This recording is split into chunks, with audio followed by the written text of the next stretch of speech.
ये बताएं कि शादी से पहले की जो लाइफ ज़्यादा इंटरेस्टिंग थी शादी की बात? शादी से पहले ये होता है कि बंदा फ्रेंड्स के साथ होता है तो वो एक अलग लाइफ है, और शादी के बाद फिर अच्छा ये हस्बैंड। बताएं, आपका आपके दोस्तों ने शादी के बाद आपको इग्नोर करना शुरू किया था या आपने शादी के बाद? उनमें होता नहीं, दोस्त से फ़ोन मैसेजेस करते हैं, यार बिजी हूँ, याद नहीं हूँ, मैंने यानी कि इग्नोर किए। देख लें नाज़रीन, इनकी जो दोस्तें हैं जो कहती हैं कि यार पता नहीं शायद हमें इग्नोर उनको कर रहे हो शादी के बाद, ये खुद ही आपको इग्नोर कर रही हैं। अच्छा ये बताइए, अपनी कोई एक ऐसी फ्रेंड जिसको एक अच्छा सा मैसेज देना चाहती हो कि आप बिजी नहीं होती, बस शो कर? हाँ, मेरी फ्रेंड है सना, मैं उसको मैसेज दूंगी कि सना मैं बिज़ी होती हूँ, ये देखो ये है मेरी मसरूफियत, और इस वजह से जो है थोड़ा मैं टाइम नहीं निकाल पाती, लेकिन इंशाल्लाह जब भी टाइम निकाला तो हम मिलेंगे। ठीक है, ज़रूर मिलेंगे, और खाना तुम पका के लाना, मिलके खाएंगे, ठीक है ना? जी ठीक है। अच्छा ये बताएं, जैसे कि पाकिस्तान में शादी ब्याह होते हैं, बहुत सी इंटरेस्टिंग रस्मात होती है जिसके अंदर होती है दूध भराई रहती है, रास्ता रखवाई, जूता छिपाई, और भी बहुत सी रस्में होती हैं। तो ये बताएं ऐसी कौन सी रस्म है जिसको आप बहुत ज़्यादा इंजॉय करते हैं? दूध पिलाई। दूध भराई का क्यों, उसमें कुछ कैशलेस आता है? नहीं, उसमें जो हल्ला गुल्ला होता है ना, जो आपस में वो टसल चलती है ना लड़के वालों की और लड़की वालों की, उसमें बहुत मजा आता है। अच्छा ये बताएं, समटाइम ये होता है कि दूध भराई के जो पैसे होते हैं ना वो पहले ही जो फोनों पे तय हो जाते होते हैं, वहाँ पे भी रोला शोला शो ऑफ करा रहे थे, ऐसा कुछ है? हाँ हुआ था, मेरी शादी पे हुआ था कि तय कुछ हुआ था, दिया कुछ गया था। दिया ज़्यादा गया था, कम दिया था? कम।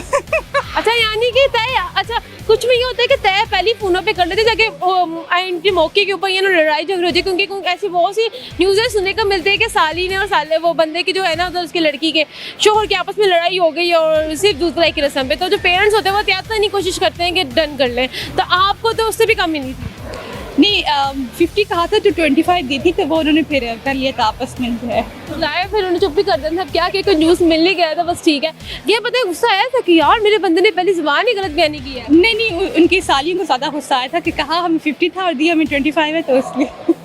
तो आपको नहीं गुस्सा आया मेरे बंदे ने पहले ज़ुबान जो है फेर ली अपनी, तो आगे पता नहीं क्या करे? नहीं यार, ये मतलब ये तो हंसी मजाक का मौका होता है ना। अब तो शौहर था, बचत तो करानी थी, वो 25 इनके खाते में क्या पता चला गया हो। हाँ जी, कुछ ऐसा ही है। ये मिल गई हुई थी अंदर। अच्छा ये बताएं, कुछ ऐसी रस्म जो आप कहते हैं कि यार ये फजूल है, ये नहीं होनी चाहिए?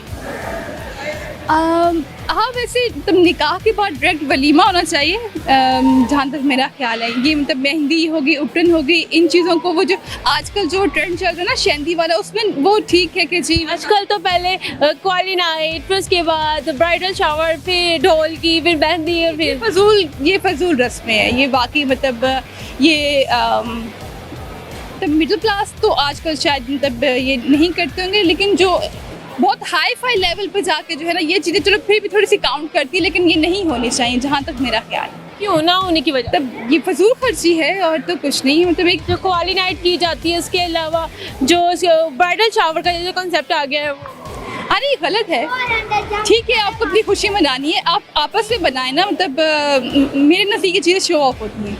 यानी कि आपके नज़दीक ये शो ऑफ है जो क्वाली नाइट ब्राइडल शावर रखा जाता है? हाँ, ये दिस शो ऑफ। बहुत शुक्रिया। आखिर में ये बताएं, कोई टैलेंट भी होता है किसी, आपको देखा रहता है कोई एक आधा टैलेंट आप में जो है ना, वो है क्या टैलेंट आप? हाँ, सिंगिंग। अरे वाह, इधर आए, इधर सामने आए हमारे इधर। एक अच्छा सा गाना सॉन्ग जो है ना दोस्तों को डेडिकेट करेंगे इस कंजूस शोहर को। नहीं हस्बैंड की तो नहीं, दोस्तों, हाँ दोस्तों कर। चलिए खुल के गुनगुनाए उनके लिए। सुख दिया नींदरा दिव्यो नु रब्बा सदा, यार मेरा बसदार वे हो, यार मेरा बसदार वे, भूल के भी दुख दे नेड़े कदे आवे ना, खुला मांग हसदार वे हो, यार मेरा बसदार वे।